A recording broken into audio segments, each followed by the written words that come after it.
Welcome to another webinar about China is not our enemy.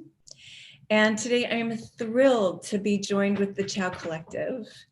So we try to present you each week with more information about China because we see a lot of lies and hate being driven and not enough love and connection. So we hope to be giving you tools to help connect deeper with what's happening. I mean, here in the United States, Trump and even the Democratic Party is driving hate and lies and fear towards China. And right now, you know, with a pandemic, global climate change, there are so many things we have to be coming together on and working as one people. I mean, if nothing else, both of them show us that this is the time where we need peace and cooperation if we're going to survive as humanity.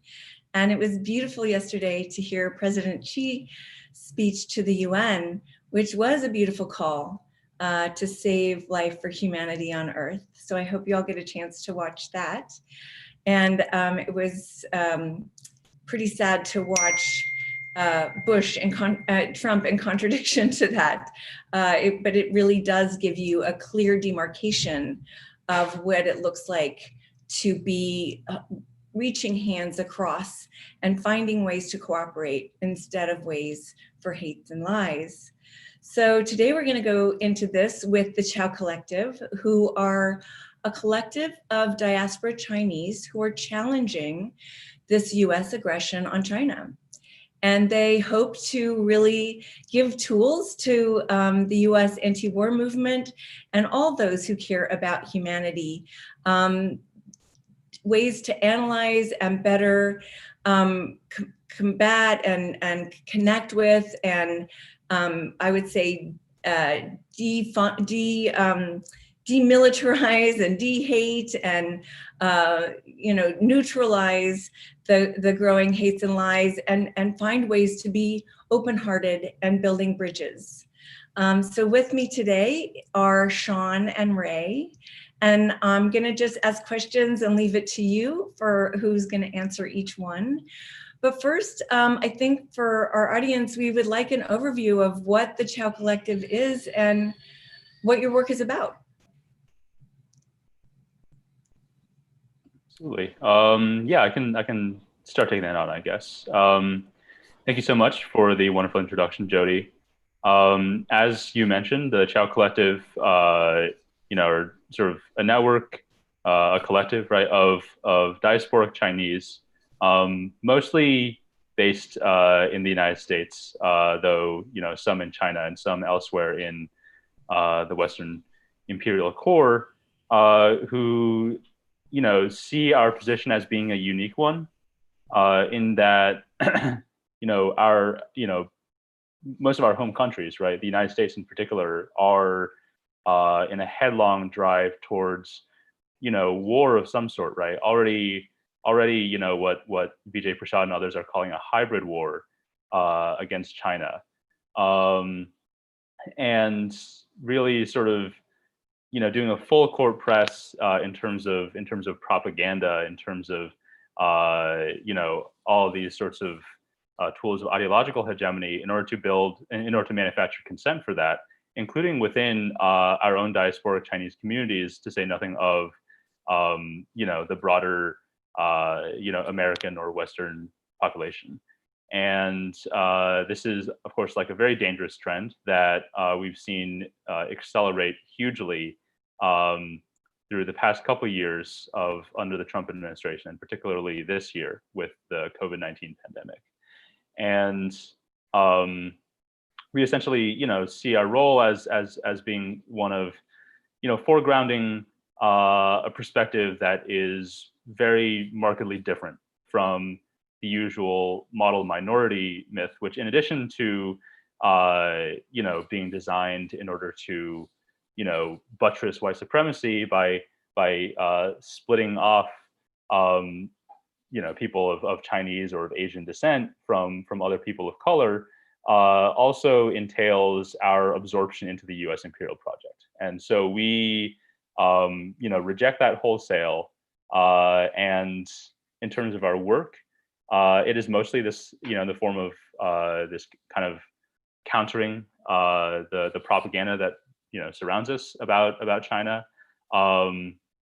as well as offering up a lot of what China is doing now as a positive alternative. Yeah, and just to add to that, Qiao Collective was actually formed around. It was made public somewhere around January of this year, January 2020. So it was actually at the height of the COVID crisis in China, in Hubei province.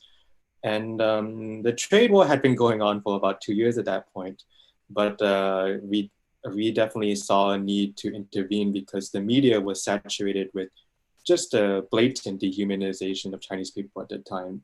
Most of the media at the time was very preoccupied with making political points and sometimes even racist points, like the Wall Street Journal's, I think, report on the sick man of Asia, kind of harkening back to those yellow peril days. So that's kind of the space in which Qiao originally inserted itself in, was to challenge that. Why was it the case that, like, in a very unprecedented humanitarian crisis for China, that the focus was not on Chinese people, but on what the United States could benefit from it? Because the Secretary of Commerce, I believe, he's on the record for saying that this is a perfect opportunity to bring jobs back to United States, not on a message of solidarity with the Chinese people, not on well wishes, not on pledges to help defeat the virus in this difficult time, but just United States gain. So we were formed to challenge that head on and address the root causes of xenophobia facing us today. And ugliness, that's just so shameful. So, you talk about just starting really 9 months ago, and I can feel the why. I'm just curious, what have you learned in 9 months? Because when we start with one idea, it's just always so fascinating to see what kind of unveils itself on the way forward. Usually not very pretty. That's a really good question, actually. I feel like I've learned a lot in the last 9 months because, I mean, we're a diverse group here at Qiao, even as a primarily Chinese diaspora group. But I've learned a lot from the people at Qiao Collective, and I've learned kind of how it all fits together. I've been doing other stuff on the side, but to kind of like really piece together capitalism, to piece together militarism, war, intervention, and as global causes ranging from the Ryukyu occupation, the Hawaii occupation, the Indo-Pacific strategy. Linking that all together was really illuminating for me because previously I kind of knew generally the xenophobia, but it wasn't quite clear to me how much of it is linked to a vast global project of, I mean, quite honestly, global domination. So to do the work at Qiao and kind of slowly come to that realization made me realize there's a lot of other people like CODEPINK really doing a lot of the good work already, and I should have been paying attention. Ray, have you had any lessons? Yeah, absolutely. I think that honestly, a huge sort of contributor to our growth and our sort of collective self-education during the short time that we've existed has been the tumultuous world historical events that we have lived through and participated in. Right. I think we pride ourselves, not just on sort of our fastidious study of history and of the sort of current lay of the land politically, but in terms of our actual practice and engagement in these struggles. And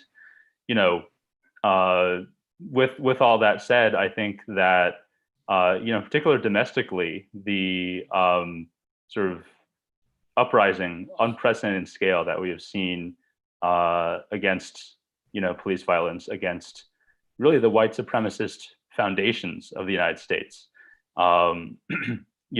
Starting with the murder of George Floyd and continuing nonstop until now, has really informed our overall perspective, right? Bearing in mind that this struggle is one that is global in scale, as we saw with the extent of the solidarity protests, but also, one that extends, for us beyond just the geopolitical realm, right?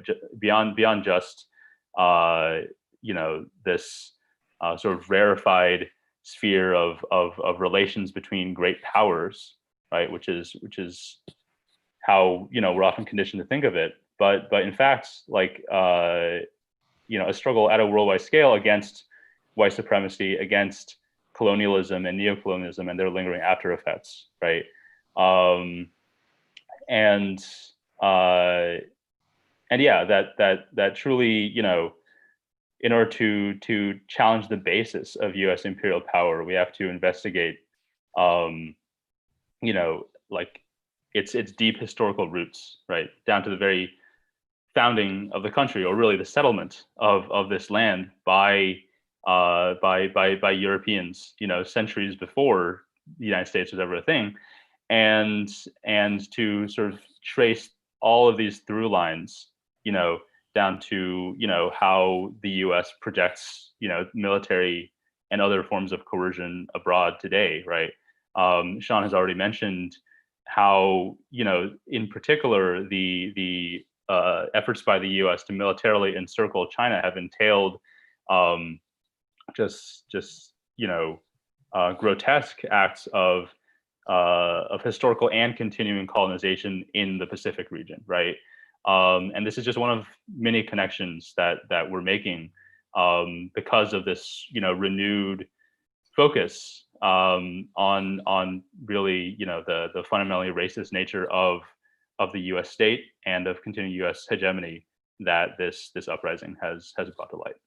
Oh, beautiful. Thank you. I mean, so I asked you kind of what you've learned, but it's also, I think as you start, you have like a broad picture, and I'm sure you've found like where your voice can enter there, that it's like without your voice, and that you can feel the ground that you walk on, the thing that you have to offer this. And I wonder if you could articulate that a little deeper, like who you as the Qiao Collective, like where do you see the importance of your voice, and how do you find yourself honing that to really have it create clarity as it enters the stream?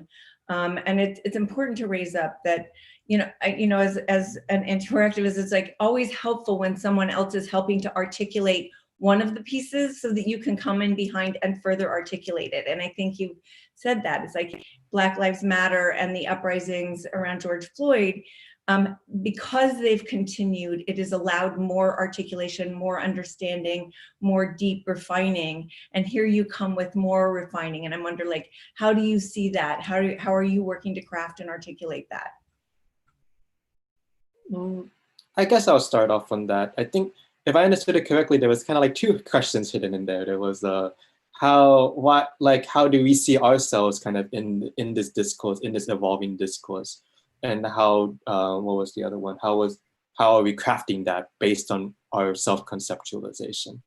I can definitely speak for myself in this regard in terms of xenophobia has been a long-standing feature of my life. In fact, I don't think I can remember a time that it wasn't a feature. After a certain point, you start noticing that every election cycle, you just have to brace yourself that here comes the hate session, like who can be harder on China. And it's been that way for as long as I've been alive in my short life on this earth so far. Of course, this time is a little unprecedented, but it's not as if I was caught unaware. So as a diaspora Chinese, xenophobia, the mono minority, as Ray has pointed out, has really stymied my development as like a person, much less a citizen. And to sort of reclaim that, to find our voice again, is a very delicate process. It requires a lot of relearning, unlearning, relearning, unlearning. In fact, I'm kind of on a project right now to kind of recognize the classism in my previous experiences. But with that in mind, I definitely came to Qiao with the hopes to expand on that, to really take it as an opportunity not only to explore xenophobia myself, but to make that experience known to the world, that known to my home country, known to others in the diaspora, that this is not in isolation. This is part of a much more bigger, much more nefarious project, that it's not meaningless that we experience a xenophobia. There is a purpose behind it. But at the same time, I think when going to the second part of like crafting the message is tricky for me, because again, there's a lot of unlearning, there's a lot of relearning, there's a lot of like managing how we perceive ourselves afterwards and how we treat other people, and making sure that we are fair to other people as much as they've given us the space to express our point of view. But that was my very clumsy way of trying to encapsulate an answer. That was beautiful. Thank you so much. And I think that was powerful, because I think that's one of the huge values of the Qiao Collective, is to make this human. That so unconsciously, not as an excuse, but as what happens, people get used by these hates and this lie, and they don't think they look that these are people that we're talking about. And I'm just grateful for your humanizing of what we're talking about. Thank you so much. Ray, did you have anything to add? I guess not too much on that particular question, but to sort of, expand in a similar vein on my previous comment, right? We are, very, honored and humbled, to be sort of working alongside and recognized alongside, groups like, for example, Black Agenda Report, and the Red Nation, who do incredible work, on the indigenous liberation front, because like in concrete terms, I think something that we work to excavate in terms of like the history of, for example, like the Asian American movement, or really of, this upsurge in struggle from the 60s and 70s that we're seeing so many resonances with today, is this this very like strong and mutually beneficial solidarity that was there between the Black liberation movement in the United States, and in the global African diaspora more broadly, and revolutionary China, as well as revolutionary elements within the Chinese diaspora in the U.S. Right? They sort of drew heavy inspiration from each other. Certainly, China at the time saw the revolutionary movement for Black liberation in the U.S. as a potential vanguard for an overall revolutionary struggle in the U.S.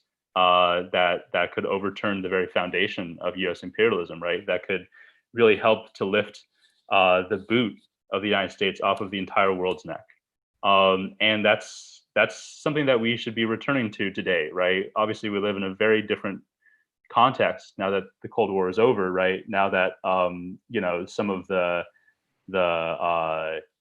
harder edges of this ideological struggle for global hegemony have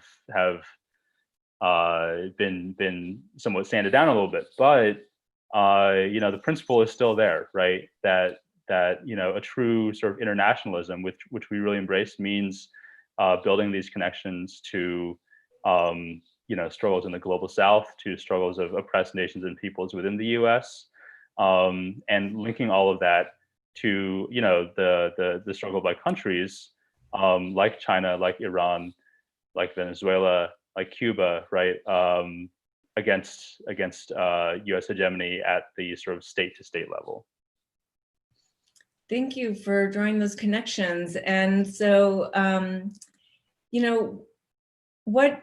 leading up to this is, what do you think the human impact of this Cold War? Because that that Cold War is over, but there is this new Cold War, and it is present, and we're watching it daily. Kind of, I have to say, I started crying when I saw I think she was a physicist from China saying, some lies about where the disease came from, and realizing like actual people are going to pay the price of those lies.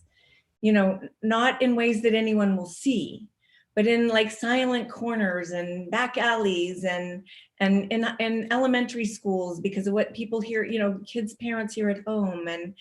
And so I just, from you, like, what is the human cost of these hates and lies that you've seen or that you want to that you're working to slow down? Well, I think it's not something we don't even have to imagine because it's a present, the costs are already quite present. It's a present reality. I don't have the numbers, but the most immediately relevant to us is the sharp uptick in hate crimes against Asian Americans in the past few months. And I do believe it's a phenomenon replicated in other Anglophone countries such as Australia.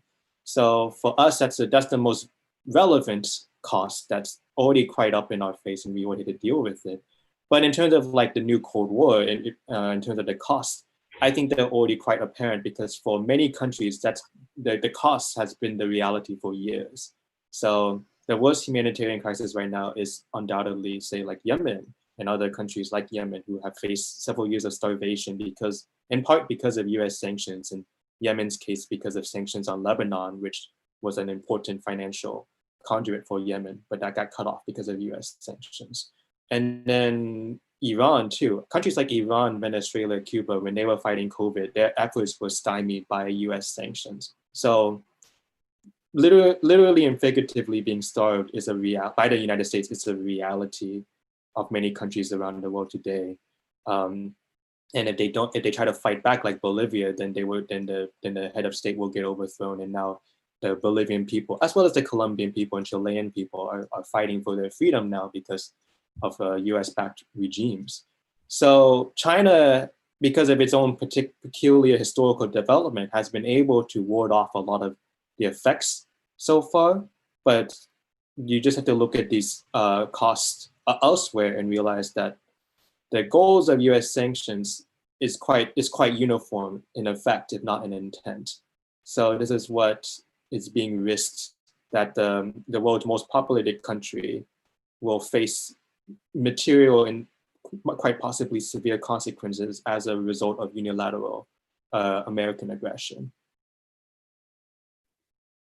Yeah, and to add to what Sean said, I think we need to understand the global toll of the COVID-19 pandemic, at least in part, as a result of the new Cold War stance or xenophobia more generally. I mean this in the sense that if you look at the absolutely disastrous policies that were pursued by the United States and by other similarly wealthy, predominantly white Western countries, right? In response to the pandemic, in terms of being very slow to implement lockdowns, to implement policies that would enable people to self-isolate at home, right? In terms of the absolutely absurd culture war that is still raging in the U.S. about mask wearing, right? What you see throughout all of this is a persistent sort of Western exceptionalism, and a stance from the very beginning that COVID-19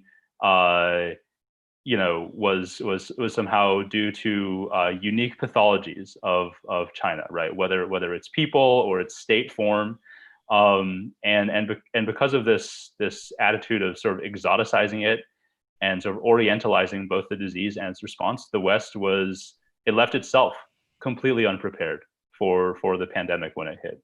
And so the 200,000 plus that have died in the United States because of it, right?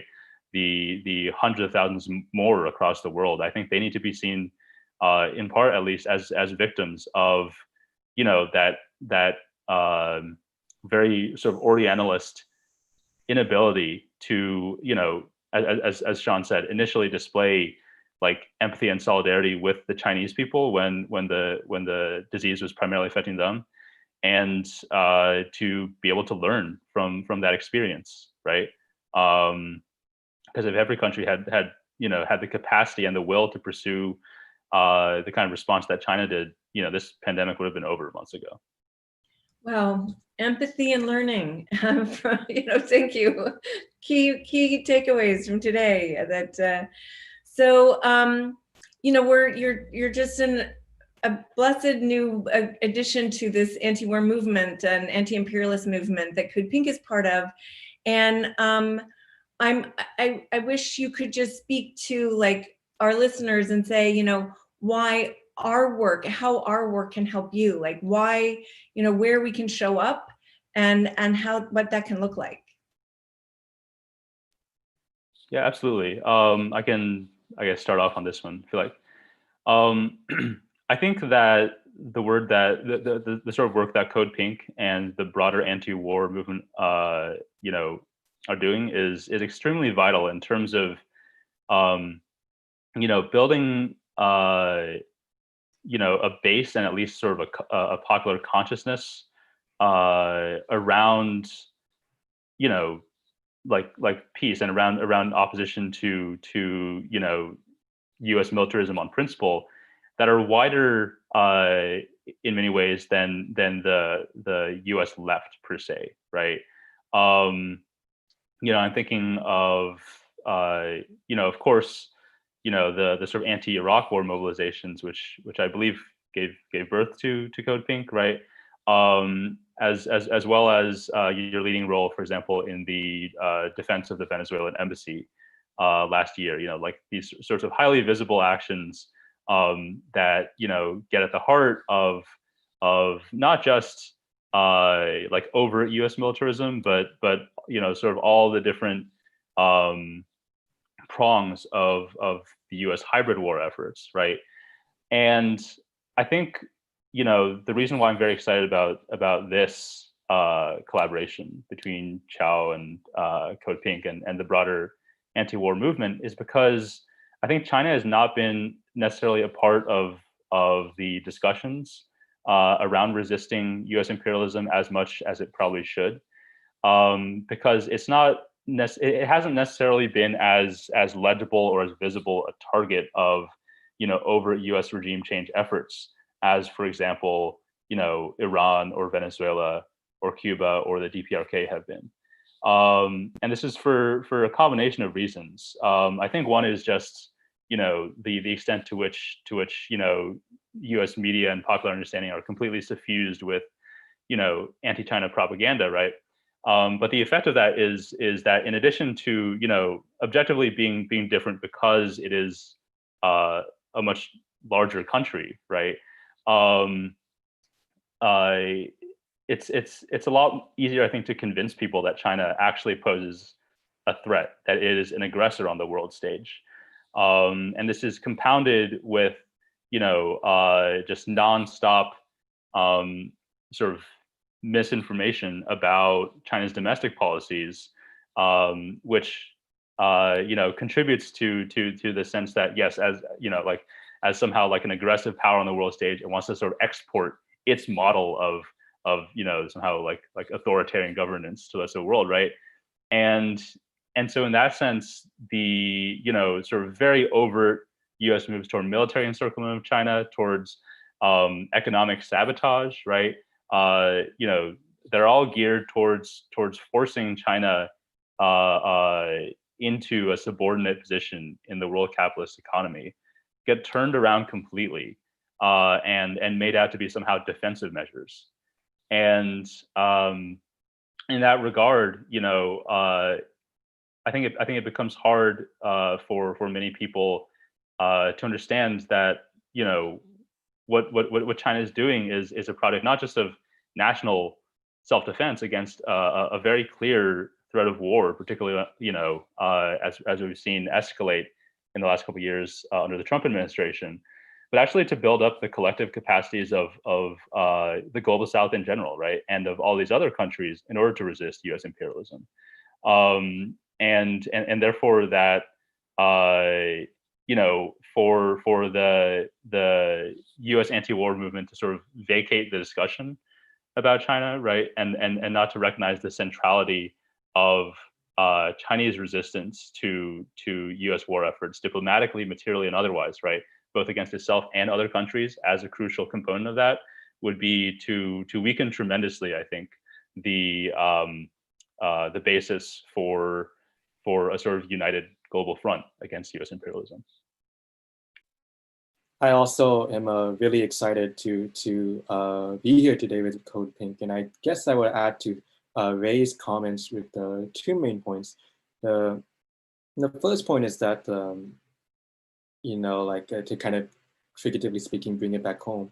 Qiao is primarily anti-imperialist. I think there's some a little bit, sometimes a little bit of misconception of how we see ourselves, which is to say that I think we got a reputation of being like pro-China, but pro-China is actually quite secondary to our concerns of anti-imperialism generally. And I think we're excited with CODEPINK because the peace movement there's a lot of parts to it. And I think our members are involved in different parts in different areas of that movement. And again, like we are based in an imperial country. So our primary concern is with that imperial country. So I guess my encouragement, which goes to my second point, my encouragement is only to at the risk of sounding a little cheesy, like give China a chance, like see past the smoke screen a bit, like recognize that China's a country just like any other. It's imperfect, it has its problems. And in Qiao Collective, we have a diversity of opinions about what's going on in China, but we also recognize that it's not actually our place to comment, we'll comment to a certain extent, but like it's not our place to condemn or even to uphold or commend, because the Chinese people will decide for themselves what they want. And something like 93% approval rating for the Chinese government now for an astonishing poverty alleviation program, in which poverty rate has dropped to in some cases even decimal points, but at least single digits. Environmental goals, as you mentioned in the beginning, and I actually suspect that a lot of the smokescreen being poured out is because the powers that be might be scared of what us in the imperial court can imagine could be a viable alternative future. So I guess the second point generally is like just to keep the eye on the ball as we struggle to do every day as well, but to keep an eye on the ball and remember what we're fighting for, which is not necessarily for China per se, but for a better life, a better community for our people, for the people who live with us, who we call friends, who we call neighbors, and to remember that it's for them that we fight. And if to have another Cold War with China is absolutely inimical to fighting for a better future for our family, for our friends, for our communities here in the countries that we live in. Oh, sorry, you're muted. Thank you. That says it all. I mean, thank you for that. Unfortunately, our 30 minutes are up, and I feel like you've really gotten to introduce yourself to our community, and I'm grateful for that. I hope everyone follows you on, it's at Qiao Collective on Twitter, QIAO Collective, also qiaocollective.org. That we have so much to learn, but I want to just leave with what I feel you have given us as peace activists is tools to disarm this hate and the connection to be on the offense. It's like you were saying about like we get pushed away because we're pro-China. It's like we're pro-connection, we're pro-love, we're pro that we get through this together by being connected and learning from each other and creating a future. And what you just gave me a good way to disarm it is like all the things we see coming at us don't solve any of the problems of the planet. And where we're all connected is to really be solving those problems and recognizing that we're all connected. And so I thank you so much for being with us today, and also for all that you do. Powerful and beautiful voices. Thank you. Thank you so much. Yeah, thank you so much to you, Jodie, and everyone else at CODEPINK. We're looking forward to working together. Same here. Thank you. Bye. Peace.